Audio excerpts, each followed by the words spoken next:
Well, some new crime numbers are pointing to a new deadly game that young people are playing: opiate and heroin use. It's the first 9 months of this year. Compared to the same time last year, violent crime fell 9%. Major property crimes like burglary fell over 10%, but theft is up slightly, and September alone saw 45 robberies. Two numbers police and others say is being fueled by increasing numbers of young people addicted to prescription painkillers and heroin. They morph from farming parties where they share a variety of meds stolen from your medicine cabinets, to buying them in larger quantities, to buying heroin from dealers on the street in about 2 years or less. Some drug abuse counseling experts say calls from families desperate to get their children treated are way up. The head of Tellurian calls it an epidemic that will kill more young people. And many have died already. Police say so far this year there have been more than 100 heroin or opiate overdose cases and 15 deaths. Yet experts say young people using the drugs think they're just a quick high and not dangerous. News 3's Linda Eggert talked to one former addict who knows differently. Linda. Susan, she sure does, Eric. It's amazing. A young Mount Horror woman says she went from using OxyContin for a torn rotator cuff to massive amounts of the pills to snorting and then shooting up deadly heroin just to get through the day.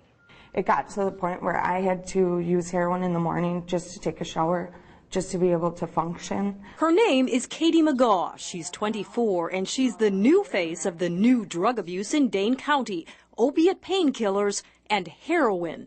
It's changed since my freshman year until now, and even my freshman year to my senior year. People went from smoking pot to shooting heroin. I mean, it's like an epidemic. Fortunately, McGaw is now getting help.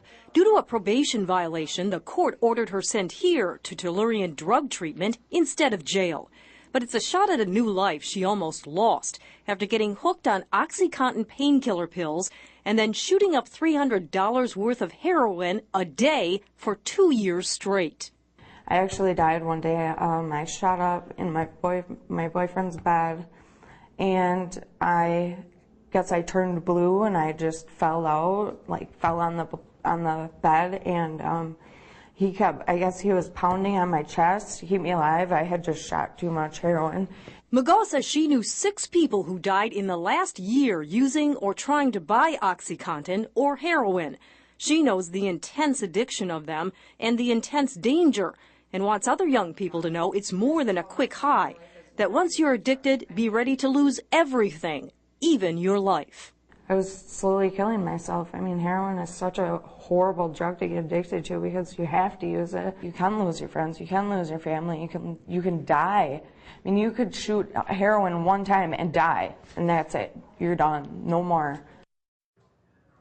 McGaw speaks from experience. She says she has a completely new life now, though. She feels terrific thanks to treatment. She's now reunited with her parents, her brother, and her sister. She's working and hopes someday to become a social worker. She wants other people to her age to know that these kind of drug highs are definitely not worth the toll that they take. Incredibly brave of her to tell that story. Thank her very much for sharing her story with the community. It's an important Already spreading the word. It will help other people for sure. Linda Eggert reporting. Thanks, Linda.